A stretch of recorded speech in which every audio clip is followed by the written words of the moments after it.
Welcome back to NC Sports Weekly News with the latest from the world's oceans. In this edition, surfs up on the Gold Coast as Felipe Toledo and Team Brazil conquer Australia, while Carissa Moore pushes back Steph Gilmore in a world-class final for the WSL Championship Tour season opener. Formula One is back with high-octane drama. Shaun Torrente takes the win on the rough and tough conditions of Doha Bay for the Qatar Grand Prix. Leigh McMillan's The Wave Muscat wins in its Omani homewaters, but the Danes of SAP Extreme put on the show of their life. Senior correspondent Sebastien Destremau has the insider report. Owner, drivers, and pro tacticians battle it out on the Super-Maxis in the Caribbean's Virgin Gorda. P2 and Marie take the crown. The toughest and longest leg of them all, on the dangerous tail of Cyclone Pam, the Volvo Ocean Race Fleet finally sets sail from Auckland towards Cape Horn and Itajaí in Brazil. NC Sports, one into the action.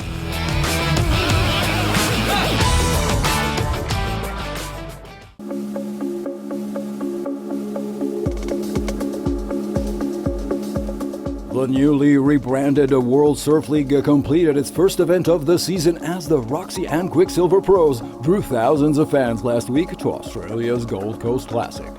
Good waves were hard to come by this year, with delays, extensions, and plenty of surprises on both the men's and the women's playing fields. A World Champions final between Carissa Moore twice and Steph Gilmore 5 times took the spotlight, with the Hawaiian taking the Roxy Pro win with a 9.4 and another 9.03 over the reigning Aussie.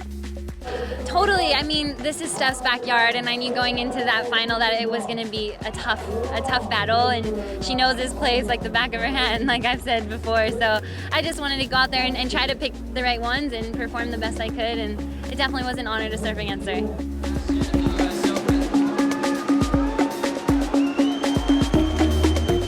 Yeah, only God and my family knows how hard I've been training for that, and physically and mentally too. So I'm just so happy to make it through, to win the event. You know, I'm really confident, and after that it's going to be a really great year for all the Brazilians and also for all the surfers.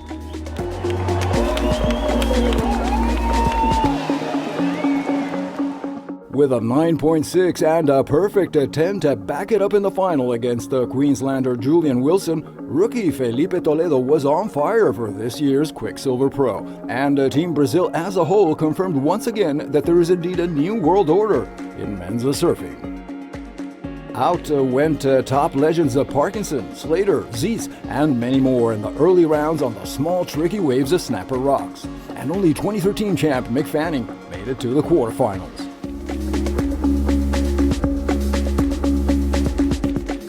Instead, Miguel Pupo, Adriano de Souza, and Toledo filled up the top roster, with Aussie Julian Wilson as the only non-Brazilian accessing both the semifinals and the final. Surprisingly, to deliver the statement, the green and gold squadron didn't even need the reigning world champion Gabriel Medina, ousted by an interference call in round 3 against Ireland's Glenn Hall. Full highlights and complete interviews coming up this Saturday at 5 p.m. on the NC Sports Top Story.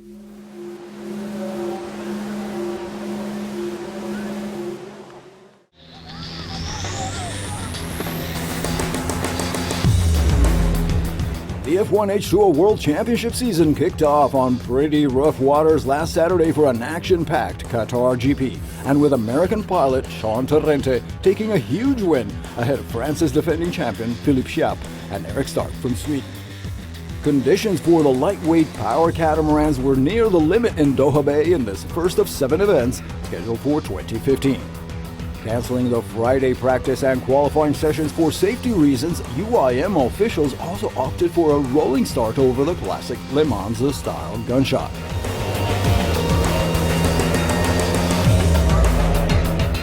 The cautionary yellow flag was raised for half the race, yet still wouldn't avoid a frightening crash between twice world champ Sam Celio and Ahmed Ahmedi on lap 22 of 36. Clearly shaken up, both drivers luckily remained unscathed in their cockpits. Torrente now leads the overall standings with the F1 H2O circuit, meeting up again in France's Evian at the end of June. Man, I'll tell you what, the whole day was awesome. Our pole position was awesome. The new boat is stupid good. I mean, it's really good.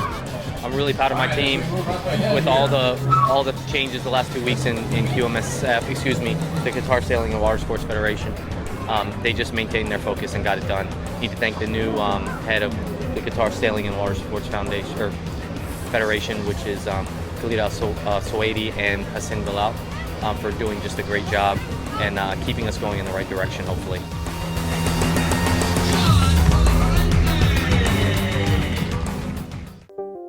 Kept by Leigh McMillan, pre-event favorite The Wave Muscat wins the Extreme Sailing Series Act 2 on home waters for the third consecutive year. We had a really tough day today, and SAP were definitely sailing considerably better than us and really had the measure of us on the start lines and getting off and put the pressure on. Following 28 races, just 2 points separate the Omani and Danish teams, with the advantage in the hands of ACP sailing team before the final race. The Wave Muscat manages to take control from the start and extends away from the fleet to take the race win and the overall act victory. Yeah, we pulled it off right in the last race when we had to, and it's pretty exhausting when it happens that way. Managing only a third place in the final race, Danish ACP Extreme Sailing team are narrowly denied their first ever act victory. It might be satisfying in half an hour, but I think we were so close winning here that we obviously putting everything into trying and win this regatta.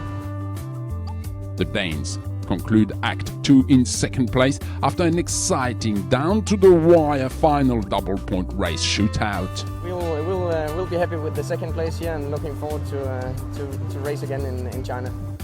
Next, the Extreme Sailing Series moves to Qingdao at the end of April.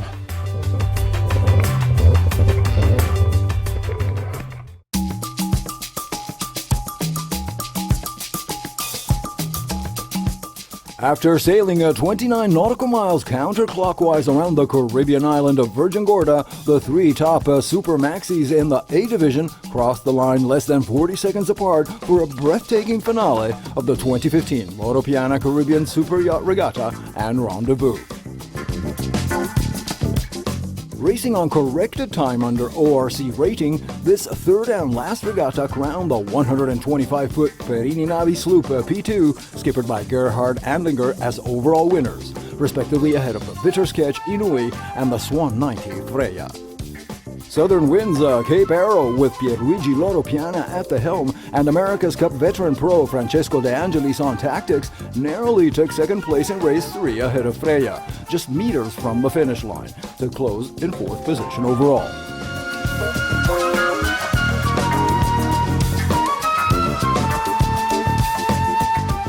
Posting a 1-2-3, the 180-foot Marie took the win in Class B, with yet another AC veteran on board, Tony Ray from Emirates Team New Zealand.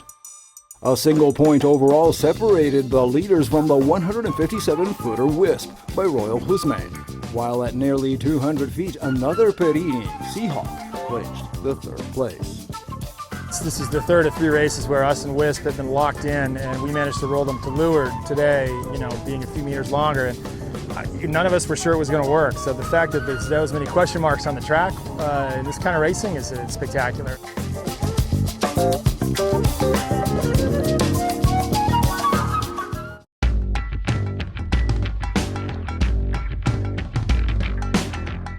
Following the devastating passage of Super Cyclone Pam and with the start of Lake 5 delayed for obvious safety concerns, the Volvo Ocean Race Fleet finally set sail last Wednesday from Auckland, New Zealand to Itajaí in Brazil.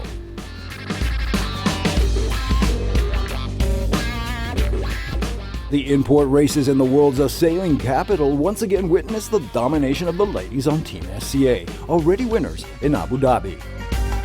Yet the crews will now face the toughest test of endurance yet.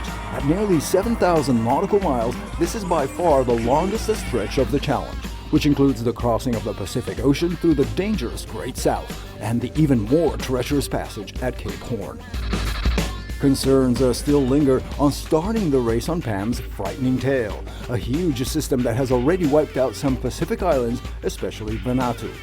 With estimated wind speeds of up to 45 knots for the early stages, the fleet is expected to arrive in Brazil by the first week of April.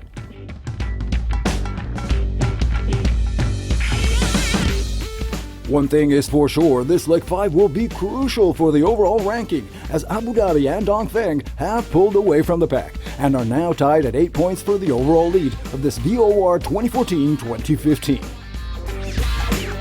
It is unlikely, however, that pursuers Brunel, Aldimedica, and the winners of Leg 4, Mafre, will lay down their arms. So expect more surprises on the long route to Cape Horn and beyond. Complete updates on the next NC Sports editions.